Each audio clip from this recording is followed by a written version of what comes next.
Selamat pagi, Shalom saudara-saudara yang terkasih dalam Tuhan Yesus Kristus. Renungan harian kita pada hari ini berjudul Hidup itu Terus Berjalan. Mari kita membaca artikelnya terlebih dahulu. Setelah Nabi Nathan menegurnya atas dosa perzinahannya dengan Batsheba, Daud mengakui dosanya dan bertobat. Tetapi dia masih harus menanggung akibatnya. Anak yang dilahirkan Batsheba itu sakit. Lalu Daud berdoa, berpuasa, dan semalaman berbaring di tanah, memohon kesembuhan anaknya. Para penasihatnya berusaha menghibur dan mengajaknya makan. Tetapi dia menolaknya. Sepertinya ia sedang menghukum diri, berkabung, menangis, serta memohon ampun dari Tuhan. Hal itu berlangsung selama 6 hari. Lalu pada hari ketujuh anak itu mati. Para pegawainya takut memberitahukan kabar itu kepada sang raja. Pikir mereka Daud bisa mencelakakan dirinya. Namun ketika Daud mengetahui anaknya telah mati, ia melakukan tindakan yang membuat orang-orang heran. Dia bangun dari lantai, mandi berurap, berganti pakaian, beribadah ke rumah Tuhan, pulang dan makan. Alasannya ialah, selagi anak itu hidup, aku berpuasa dan menangis. Karena pikirku, siapa tahu Tuhan mengasihani aku, sehingga anak itu tetap hidup. Tapi sekarang ia sudah mati, mengapa aku harus berpuasa? Dapatkah aku mengembalikannya lagi? Daud telah melakukan berbagai upaya untuk kesembuhan anaknya. Namun ketika kenyataannya berbeda dari harapan, jadi tak larut dalam duka, dia bangkit menghibur istrinya dan melanjutkan hidupnya dalam Tuhan. Memang ada hal-hal di luar kendali kita. Jika demikian halnya, berserahlah kepada Tuhan dan jalanilah kehidupan kita. Itu merupakan langkah iman yang dapat kita tempuh. Belajar rela, berserah, dan melanjutkan hidup bersama dengan Dia. Ketika jalan hidup berbeda dengan apa yang kita harapkan. Nah, mari kita membaca. Nah, bacaan Alkitab diambil dari 2 Samuel pasal yang ke-12 ayat 1 sampai yang ke-25. Tuhan mengutus Nathan kepada Daud. Ia datang kepada Daud dan berkata kepadanya, ada 2 orang dalam satu kota, yang seorang kaya, yang lain miskin. Si kaya mempunyai sangat banyak kambing domba dan lembu sapi. Si miskin tidak mempunyai apa-apa selain daripada seekor domba betina yang kecil yang dibeli dan dipeliharanya. Anak domba itu menjadi besar padanya bersama-sama dengan anak-anaknya. Makan dari suapnya dan minum dari pialanya dan tidur di pangkuannya. Seperti seorang anak perempuan baginya. Pada suatu waktu orang kaya itu mendapat tamu. Dia merasa sayang mengambil seekor dari kambing dombanya atau lembunya untuk memasakkan bagi pengembara yang datang kepadanya itu. Jadi dia mengambil anak domba betina kepunyaan si miskin itu dan memasaknya bagi orang-orang yang datang kepadanya itu. Lalu Daud jadi sangat marah karena orang itu dan berkata kepada Nathan, demi Tuhan yang hidup, orang yang melakukan itu harus dihukum mati. Dan anak domba betina itu harus dibayar gantinya 4 kali lipat karena dia melakukan hal itu dan karena ia tidak kenal belas kasihan. Kemudian berkatalah Nathan kepada Daud, engkaulah orang itu. Beginilah firman Tuhan Allah Israel, akulah yang mengurapi engkau menjadi raja atas Israel. Dan akulah yang melepaskan engkau dari tangan Saul. Telah aku berikan isi rumah Tuhanmu kepadamu dan istri Tuhan-Tuhanmu ke dalam pangkuanmu. Aku telah memberikan kepadamu kaum Israel dan Yehuda. Seandainya itu belum cukup, tentu ku tambah lagi ini dan itu kepadamu. Mengapa engkau menghina Tuhan dengan melakukan apa yang jahat di matanya? Uria orang Het itu, kau biarkan ditewaskan dengan pedang. Istrinya kau ambil jadi istrimu. Dan ia sendiri kau biarkan dibunuh oleh pedang Bani Amon. Oleh sebab itu pedang tidak menyingkir dari keturunanmu sampai selamanya. Karena engkau telah menghina aku dan mengambil istri Uria orang Het itu untuk menjadi istrimu. Beginilah firman Tuhan. Bahasanya malapetaka akan kutimbangkan atasmu yang datang dari kaum keluargamu sendiri. Aku akan mengambil istri-istrimu di depan matamu dan memberikannya pada orang lain. Dan orang itu akan tidur dengan istri-istrimu di siang hari. Sebab engkau telah melakukannya secara tersembunyi. Tetapi aku akan melakukan hal itu di depan seluruh Israel secara terang-terangan. Lalu berkatalah Daud kepada Nathan, aku sudah berdosa kepada Tuhan. Dan Nathan berkata kepada Daud, Tuhan telah menjauhkan dosamu itu, engkau tidak akan mati. Walaupun demikian, karena engkau dengan perbuatan ini telah sangat menista Tuhan, pastilah anak yang lahir bagimu itu akan mati. Kemudian pergilah Nathan ke rumahnya dan Tuhan menulai anak yang dilahirkan bekas istri Uria bagi Daud sehingga sakit. Lalu Daud memohon kepada Allah oleh karena anak itu. Dia berpuasa dengan tekun dan apabila ia masuk ke dalam, semalam-malaman dia berbaring di tanah. Maka datanglah kepadanya para tua-tua di rumahnya untuk meminta ia bangun dari lantai. Tapi ia tidak mau. Juga ia tidak makan bersama-sama dengan mereka. Pada hari yang ketujuh matilah anak itu. Dan pegawai-pegawai Daud takut memberitahukan kepadanya. Sebab anak itu sudah mati. Sebab orang berkata, ketika anak itu masih hidup, kita telah berbicara kepadanya. Tetapi dia tidak menghiraukan perkataan kita. Bagaimana kita dapat mengatakan kepadanya anak itu sudah mati? Jangan-jangan dia mencelakai dirinya sendiri. Ketika Daud melihat bahwa pegawai-pegawainya berbisik-bisik, mengertilah dia bahwa anak itu sudah mati. Lalu Daud berkata kepada pegawai-pegawainya, sudah matikah anak itu? Jawab mereka, sudah. Lalu Daud bangun dari lantai. Dia mandi dan berurap dan bertukar pakaian dan masuk ke dalam rumah Tuhan dan sujud menyembah. Setelah itu pulanglah dia ke rumahnya dan atas permintaannya dihidangkan padanya roti, lalu dia makan. Berkatalah pegawai-pegawainya kepadanya, apakah arti dari perbuatanmu? Oleh karena anak yang masih hidup itu engkau berpuasa dan menangis. Tapi sudah anak itu mati, engkau bangun dan makan. Jawabnya, selagi anak itu hidup, aku berpuasa dan menangis. Karena pikirku, siapa tahu Tuhan mengasihani aku, sehingga anak itu tetap hidup. Tapi ya sekarang sudah mati. Mengapa aku harus berpuasa? Dapatkah aku mengembalikannya lagi? Aku yang akan pergi kepadanya, tapi ia tidak akan kembali kepadaku. Yang Daud menghibur hati daripada Batsyeba istrinya. Dia mengambil perempuan itu dan tidur dengannya, dan perempuan itu melahirkan seorang anak laki-laki. Lalu Daud memberi nama Salomo pada anak itu. Tuhan mengasihi anak itu. Dan dengan perantara Nabi Nathan, dia menyuruh menamakan anak itu Jedijah oleh karena Tuhan. Nah, 2 Samuel 12 ayat 1 sampai 25 ini kan panjang sekali ya. Nah, itu kita dapat bagi strukturnya itu menjadi 6 bagian saja. Yaitu bagian yang pertama adalah ilustrasi daripada Nabi Nathan tentang kefasikan orang-orang kaya terhadap orang miskin. Itu di ayat 1 sampai 4. Dan bagian yang kedua adalah respon Daud ayat 5 sampai 6. Terus ini agak panjang, teguran Nabi Nathan dan penyampaian pesan hukuman Tuhan terhadap Daud. Terus bagian yang keempat adalah penyesalan Daud dan penulahan anak Daud. Bagian yang kelima, Daud memohon kepada Allah supaya tidak mengambil anak itu. 6. Respon Daud ketika mengetahui anak itu sudah mati dan Tuhan memberikan menggantinya, yaitu dilahirkannya yang namanya Salomo. Nah, ini ilustrasi daripada Nabi Nathan. Menegur orang yang berkuasa itu membutuhkan tips dan trik yang manjur gitu ya. Dalam hal ini Nabi Nathan sangat canggih sekali. Saya percaya dia mendapatkan hikmat daripada Tuhan. Karena dalam hal ini ketika Nathan itu berbicara kepada Daud, dia menggunakan ilustrasi. Nah, seringkali kita tidak sadar akan keberdosan kita sendiri. Terus baru kalau kita itu disuruh nilai orang lain, yang pada dasarnya orang lain itu melakukan dosa persis sama seperti kita. Barusan kita sadar bahwa yang kita lakukan selama ini adalah salah. Kan kejadiannya sama seperti Daud. Daud disuruh nilai, wah ada orang kaya ini ya, itu ngambil daripada anak kambing betina, daripada anak domba betina, daripada seorang yang sangat miskin.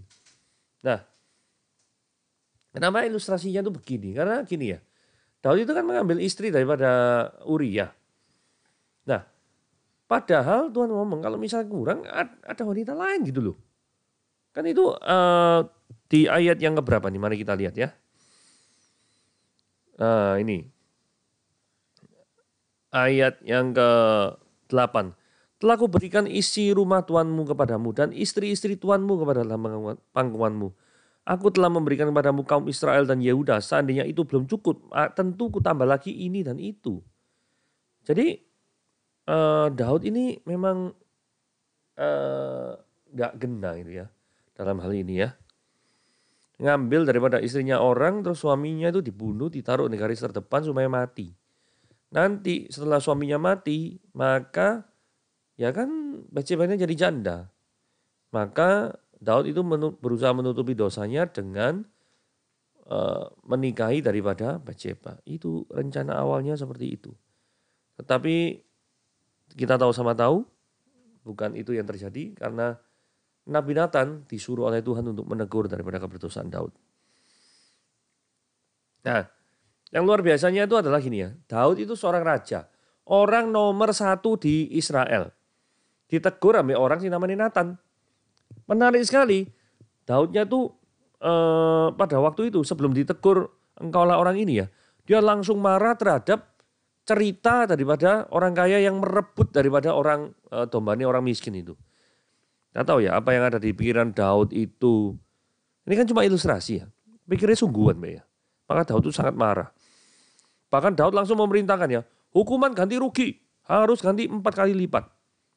Nah kalau Anda lihat hukuman yang Daud tuntutkan pada orang kaya ini adalah hukuman mati. Yaitu hukuman yang paling tinggi. Nyawanya diambil. Kalau itu berbalik. Bahwa Daud itu adalah orang itu. Seharusnya Daud juga dituntut hukuman mati ya. Nah, kalau kita lihat seperti ini, saya tiba-tiba teringat memang upah dosa adalah maut, gitu ya. Ada hukuman mati, gitu. Ada 2 hukuman pertama yang disampaikan Nabi Nathan kepada Daud. Nah, ini teguran Nabi Nathan ya. Kita masuk segmen yang ketiga. Teguran Nabi Nathan. 2 hukuman ini ngomong gini ya. Pedang itu tidak lari dari keturunan Daud. Nah ini terbukti nanti Israel itu terpecah jadi 2 yaitu Israel Utara dan Israel Selatan. Dan 2 kerajaan ini berperang terus-terusan. Sampai akhirnya dikalahkan oleh Asyur dan dikalahkan oleh Babilonia. Jadi perang-perangnya ini terjadi terus-menerus ini ya antara Utara dan Selatan. Jadi ini penggenapan daripada nubuat pedang tidak akan lari dari keturunanmu. Terus hukuman kedua. Istri-istri akan ditiduri orang di siang hari. Ternyata itu nanti tergenapi pada waktu zamannya Absalom. Absalom ini siapa? Absalom ini anaknya Daud. Ayat 2 Samuel 16 ayat 22. Jadi 4 pasal setelah ini ya. Maka dibenanglah kemah bagi Absalom di atas soto. Lalu Absalom menghampiri gundi-gundi ayahnya di depan seluruh Israel. Nah, segmen berikutnya adalah Daud ini menyesal. Saudara, ini adalah suatu sikap yang luar biasa. Daud tadinya kan marah ya, marah. Tapi kemudian begitu Nathan bilang, kamu itu adalah orang yang kaya itu. Kamu itu adalah orang yang harus dihukum. Langsung Daud sadar, Pak. Ini contoh bagus sekali ya. Orang nomor 1 dalam kerajaan bangsa Israel. Setelah marah, langsung sadar begitu dirinya berdosa. Luar biasa nih.